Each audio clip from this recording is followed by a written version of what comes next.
Hello everyone in the virtual space. Thanks for your interest in this talk. I'm going to be describing a project that we've completed with our collaborators at GeoProbe, where we've been looking at new ways to efficiently deploy magnetic resonance measurements for hydrogeologic characterization in order to expand the availability of this technique for shallow groundwater characterization.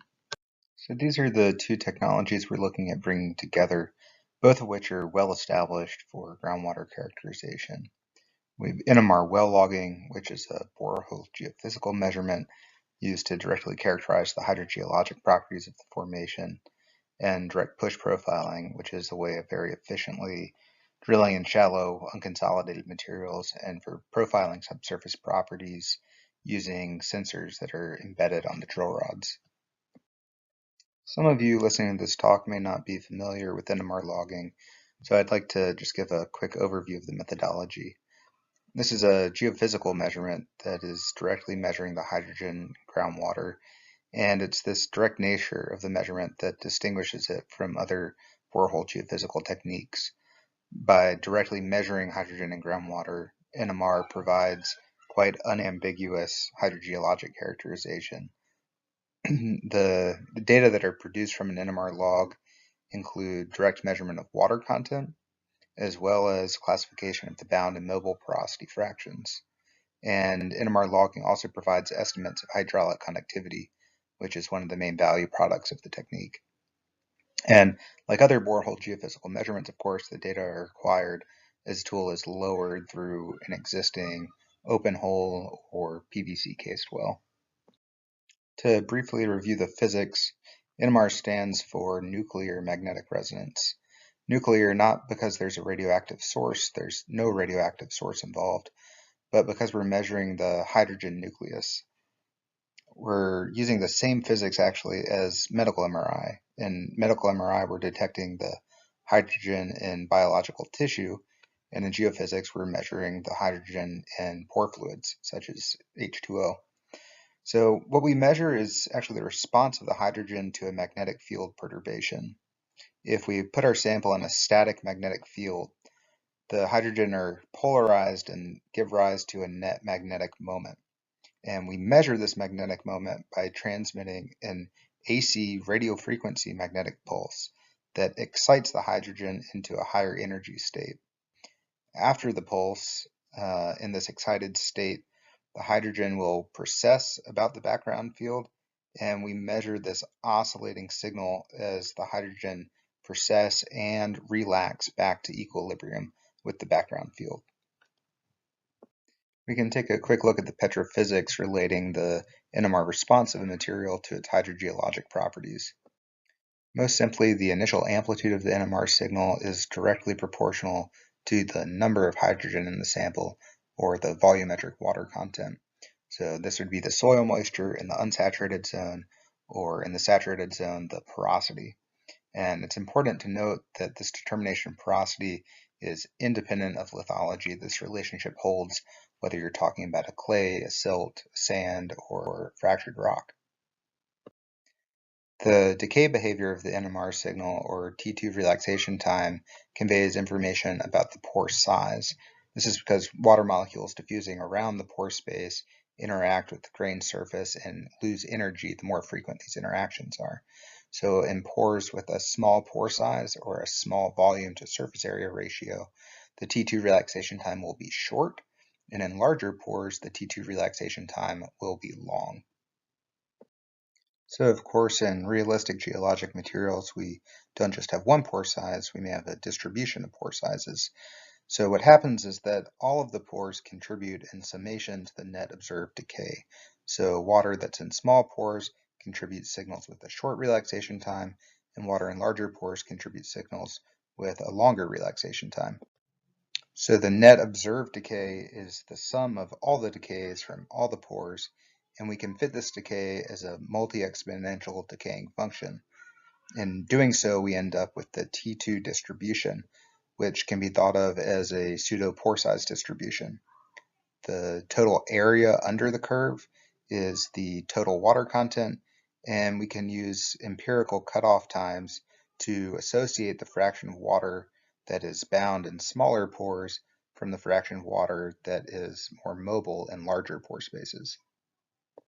One of the most valuable NMR data products are estimates of hydraulic conductivity. It's important here to note that NMR isn't directly measuring flow, but it is measuring geometric properties that influence K, specifically the porosity and the pore size. And the importance of these parameters is reflected if we look at the Kozeny-Kármán model, which relates K to porosity, pore size, and the tortuosity of the pore space. So NMR-based estimates of K, such as the SDR equation, are essentially replacing variables from the Kozeny-Kármán model to empirically estimate hydraulic conductivity.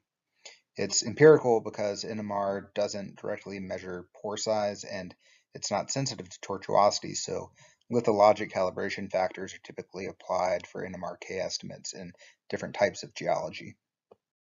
So in NMR well logging, these decay signals are measured as a probe is lowered down through the well, and the probe houses permanent magnets that polarize the hydrogen, as well as coils that transmit radio frequency pulses and to excite and measure the NMR signals.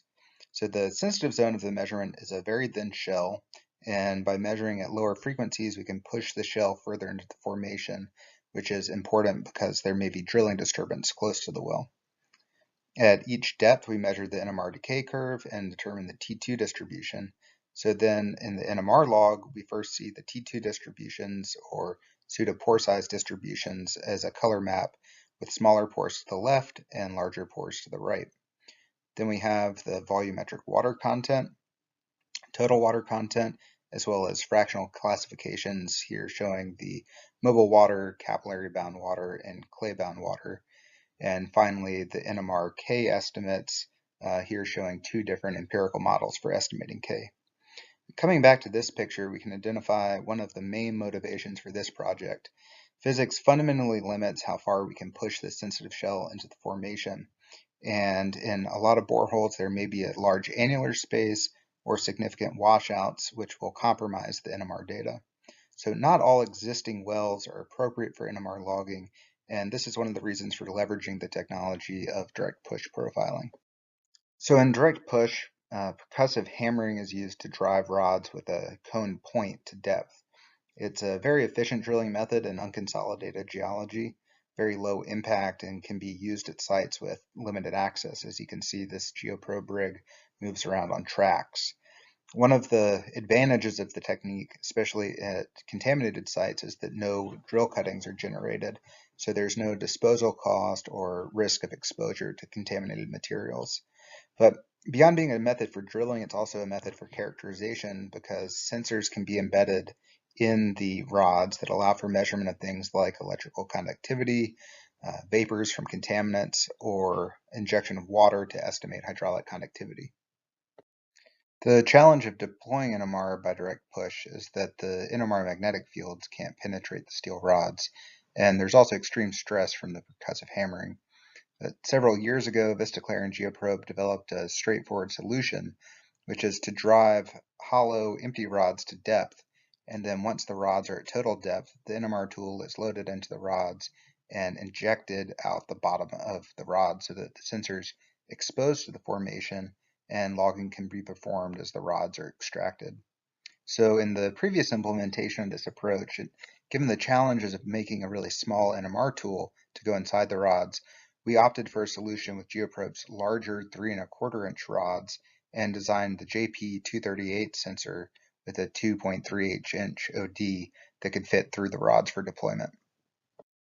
So this video shows this previous deployment approach. So the rods are being driven to depth here. The rod lengths are 4 feet, so they're added one by one to reach the total depth. And here a push rod is being threaded onto the NMR tool along with the logging cable.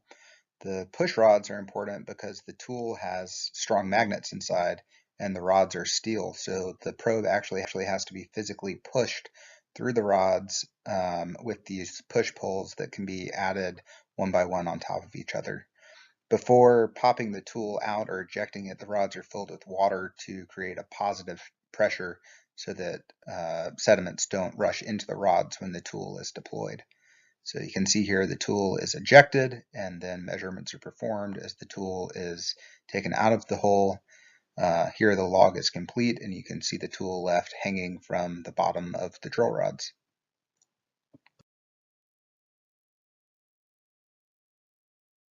So it might seem we had a solution years ago, so why the need for something new? Well, as it turns out, the rod size actually makes a big difference in practical applications. These larger 3¼ inch rods are a lot less commonly used by geoprobe drillers, and that's in part because the larger rods can't be driven as deep as smaller rods and may require a larger drill rig. So these 3¼ inch rods, for example, only go to about 50 or 60 feet depth. And while they're easier to fit an NMR tool in, they really limit the market reach. So in this project, we've taken on the ambitious challenge to move to the next size down in rods, which have a 2¼ inch outer diameter. These rods are a lot easier to handle, they can be driven to greater depths, and are generally more widely available. But of course, with an inner diameter of 1.5 inches, this poses a big challenge to design an NMR tool that can fit into these smaller rods. Our second objective was to make a tool that had an enhanced vertical resolution. So the previous 238 probe had a vertical resolution of 18 inches and measured at 2 diameters of investigation up to 12 inches. The challenge in making a tool with a higher vertical resolution is that you're shrinking the total volume of the measurement while still needing to maintain a high signal-to-noise ratio. But we've been able to do this with 2 new probes with different magnet and coil arrays.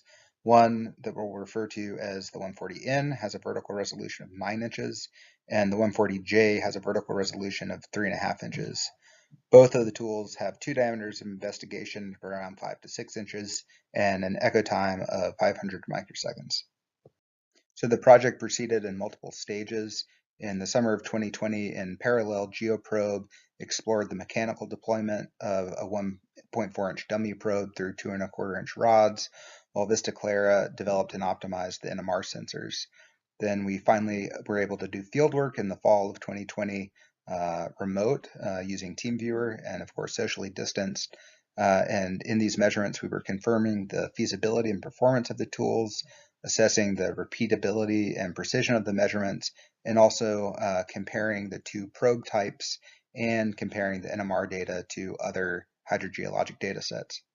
So this map shows the data that were acquired: 5 NMR logs, 3 HPT logs, and slug tests at 4 discrete depth levels. You'll notice that this map spans not more than 15 feet, but spoiler alert, there can actually be variations in geology over these small distances that are important to consider when looking at measurement repeatability. So this is the first set of measurements, the 140M probe being loaded into the rods, being pushed through the rods, and then after logging is complete with the tool hanging from the rods. So this is the first log that was acquired with the N-type probe, log N1 right here. Just very high quality data with features that are consistent with known geology. So the water table is right here at 18.5 feet, which is where we see the first rise in mobile water content. There are a couple of main permeable zones as well as some smaller discrete permeable zones. And the maximum K values that are observed are similar to what's expected at the site, on the order of 100 to 200 feet per day. This log was acquired quite slowly at a rate of about 15 feet per hour, and that was intentional so that we could analyze the repeatability within the data stacks and to simulate faster logging rates. So to show you what I mean here, just showing the water content estimates for comparison. The acquisition time adds up as we're stacking or averaging acquisition repeats. So we can split these data stacks into separate data sets. In our main log on the left, we have all the stacks, but we can also generate a result from just the first half of the stacks and from the second half of the stacks. So in this way, we can simulate data with half as many averages, or essentially data that's acquired at twice the logging speed.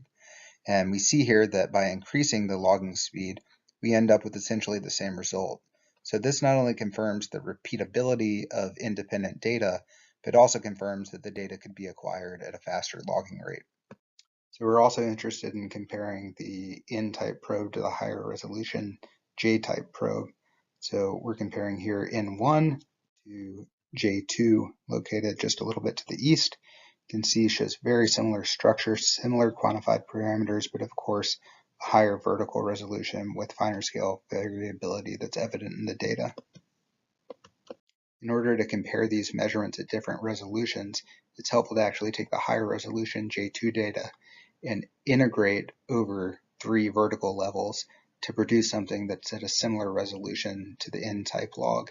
And in doing so, we see that the measurements compare very favorably to one another. So what about the other measurements? Well, this was rather surprising. Comparing the two N logs to one another, we found quite a bit of variability down in this 40 to 60 foot depth level. But by adding in the other J-probe measurements, we actually see that N1 and J2 are very similar, and N2 and J1 are very similar. Looking at the map here, we see is there's actually some lateral heterogeneity that's changing along this northeast trend. So this was actually a really nice result because we're seeing that the measurement and repeatability of the tools at this site is actually exceeding just the geologic variance over about a 5-foot interval. So we were also very interested to compare the NMR hydraulic conductivity estimates with the GeoProbe hydraulic profiling tool. This tool measures electrical conductivity with a Wenner array shown here, and it also drives estimates of hydraulic conductivity by injecting water into the formation through this trunk line, and by measuring the pressure at the injection port can derive estimates of hydraulic conductivity. The sensitivity of this type of approach allows estimation of K over a relatively narrow range from about 0.1 or 1 feet per day up to about 75 feet per day. So here's a comparison of two very closely located HPT1 dataset with the J1 NMR dataset. And I've overlain here on the hydraulic conductivity estimates the window that represents the span over which the HPT measurement is sensitive. So we see that the depth distribution of the higher K zones really agrees well between the data sets, with a small moderate K zone here and two higher K zones showing up further in depth. In the NMR data, there is a very thin high K zone that is not reflected in the HPT data, although it is shown as a decrease in electrical conductivity. So the data sets compare well to each other, but it's also really evident that the NMRK estimates span a much wider range, being shown here on a log scale compared to a linear scale. To make a direct comparison, it's useful to put the two data sets on the same scale. So here we have two different data pairs of HPT and NMR, the HPT in green and the NMR in red. Generally, they agree very well with one another, differing by less than a factor of 2 on a linear scale. Some exceptions to that are this higher K feature at 43 feet, and also the NMR shows a drop off in K in the bottom of the hole before the HPT shows a drop off in K.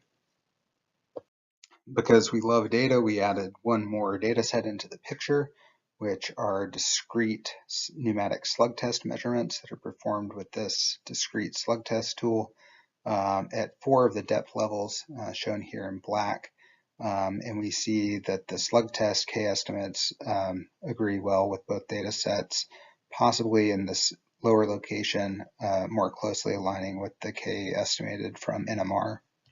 So in looking at the value of this direct push NMR approach, one place to start is hydraulic conductivity estimation, and it's obvious to make the comparison to the other direct push approach of HPT. One significant difference is the dynamic range of the measurements, which is much larger for NMR both on the high and low end of K. But on the other hand, HPT is a significantly faster method, essentially taking no more time than the drilling itself, compared to small diameter NMR tools that require a logging rate more on the order of 30 feet per hour or so. There's also a difference in the basis that's used for estimating K, whereas HPT is directly measuring flow, NMR is measuring the geometry of the pore space and estimating K based on empirical models. But there's, of course, a lot of additional value from the very rich NMR data set, including volumetric water content, porosity or soil moisture. And of course, we're not only measuring water content, but also the relative pore size and mobility of the water. At contaminated sites, clients have found this data really useful, for example, for identifying perched mobile water that can influence contaminant transport, or quantifying bound and mobile fractions to establish mass flux. And we've seen gaining interest in also using these data in more sophisticated dual domain porosity transport models. We've recently demonstrated the ability of NMR to be used for detecting and quantifying bulk NAPL contamination.